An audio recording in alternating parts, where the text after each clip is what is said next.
Hello again and welcome back. And today I'm going to be talking about something that I consistently see within clients that I work with and people that I interact with on a daily basis. And it's also been something until very recently that's been kind of a big issue for me. And that is the fear of making a decision. And when we think about that, it seems quite an easy thing to do. Just make a decision and do that in whatever area it is that we're thinking about. But behind that, many of us have been taught that before we decide anything, that we must analyse every possible outcome because we don't trust ourselves in our decision-making process. And that lack of trust of self can come from many different places.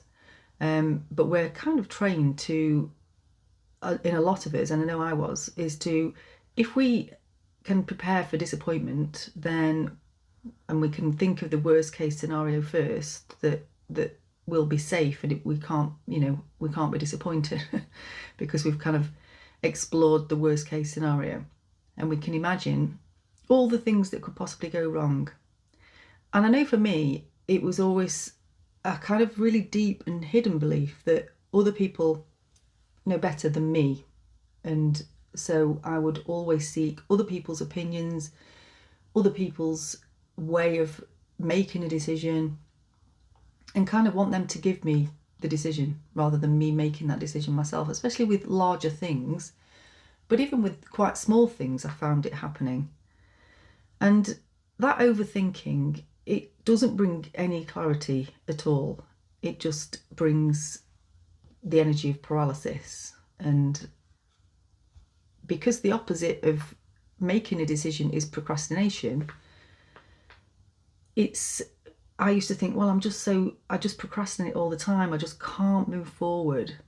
And I used to think it was just laziness. I'm so lazy. And so you're layering beliefs on top of the inability to make a decision. But actually that procrastination is fear in disguise, and it's fear of getting it wrong, fear of being judged, fear of losing something, and fear of stepping into the unknown. And for absolutely years, I found myself living like this, not trusting myself enough to make clear decisions, not acting in what I actually wanted to do with my life, my purpose, my relationships, because I was waiting for some sort of certainty, waiting for signs, waiting till I felt ready, which inevitably never came. So, because without a clear decision, there's no movement, and with no movement, there is no change. And it's a bit like if we think about the mind as a computer. You can sit in front of the computer and you can know that there's all the software and all the programs on there. But if you don't tell it what you want to do, whether it's to write an email, create a document, edit some photos, do a PowerPoint, do your accounts, whatever it is, it just sits there waiting for your instruction. And the brain works in the same way. So when you make a decision, you give your mind a command. This is where I'm going, this is what I'm choosing, and this is the direction. And once the decision is made, the brain immediately starts searching for ideas in order to make that happen, opportunities, next steps. It scans for evidence of that already being there, and support. But if you don't decide, your system, your arrow, has no destination to work towards. So it just loops and goes into the overthinking. And it's such a comfortable space, that overthinking, because we feel like, especially with the worst case scenario, if I, can come up with the worst case scenario with this decision or this goal that I want to achieve, then I cannot be disappointed because I've done that. And it just flies the arrow much lower than what we actually want. So the fear of the wrong decision is, in my experience and in all the clients that I work with that have this issue, it's one of the biggest traps. And it's a decision, it's the decision that there is only the right decision, but there are many wrong ones. So we wait and we weigh them up and we analyse and we second guess and we doubt ourselves. But here is something really important that I've really learnt and embodied now at this stage in my life, which I wish I'd done earlier, which is that making no decision is often more harmful than making an imperfect decision. So making no decision keeps you in the same emotional place, keeps you in the same story, the same stuck energy. But a clear decision creates momentum.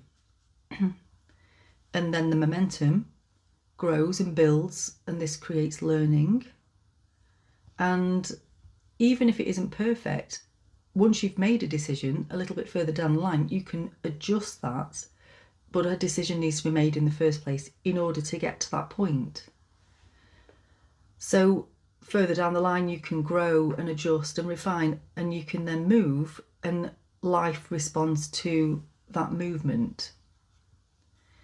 And I work a lot with people that overthink and procrastinate and really judge themselves for it.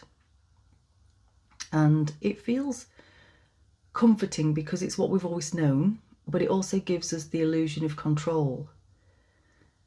And if we imagine everything that could go wrong, we can't be surprised.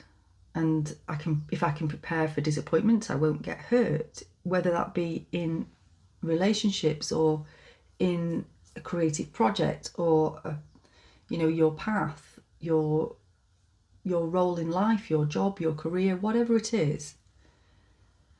But what we're actually doing over time by keep repeating this process is we're training the nervous system to live in fear before anything's even happened. And we're living future pain that doesn't exist in the present moment. We're making that pain come alive within us. And as we know, the body and the mind don't know the difference between what we're imagining and the reality that we're in. So the body tightens, it contracts and freezes.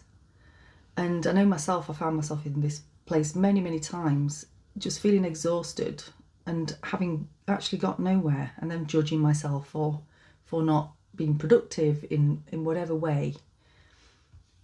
And that's because the mind's been running these simulations and situations all day long, and nothing's actually been happening physically. So making a decision is an act of showing up for yourself and an act of self-trust, and it's part of this whole thing about becoming the authority of your life. And making a decision is not about controlling the outcome. It's just really about trusting yourself to meet whatever comes next. And it says to the nervous system, to the mind, I trust myself enough to choose, I trust myself enough to learn, and I trust myself enough to adapt. And it's really this point that is just another aspect to stepping into the authority of your life. So not waiting for someone else's permission, which is what I found myself doing so many times, and someone else's go ahead, and yes, that's correct, and giving my power away in that way. Not waiting for certainty that I know it's going to work out if I do this.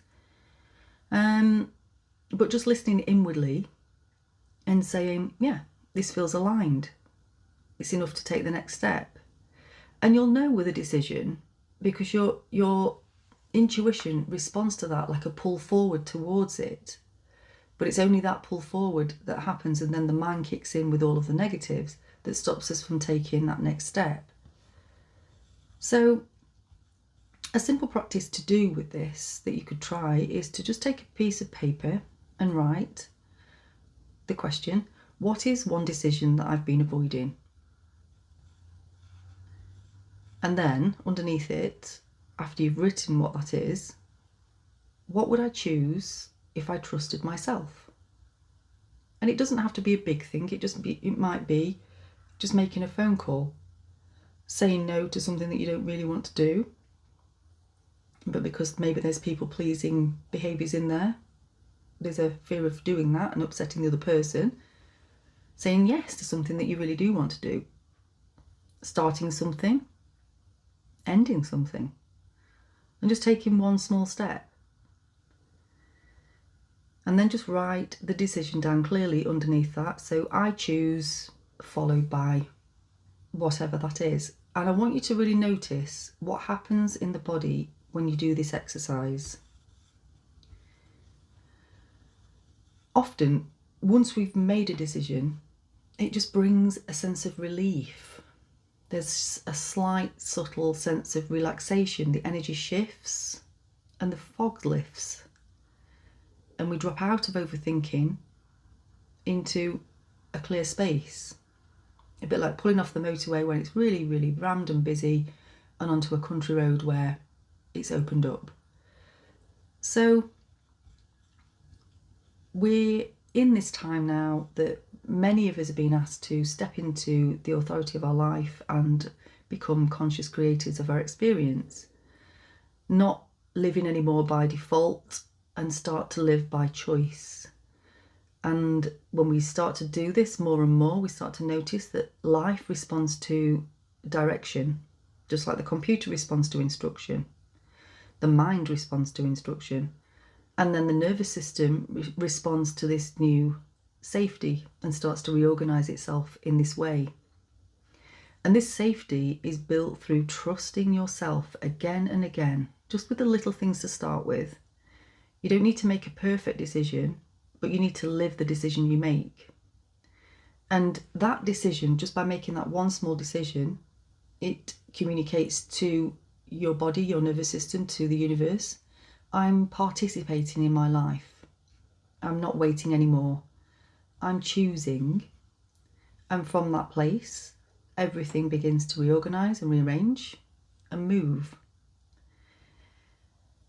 So I'd love to hear your comments, your experiences, and to know how you're getting on with the 21-day challenge. And have the most beautiful rest of your day, and I'll see you in the next one.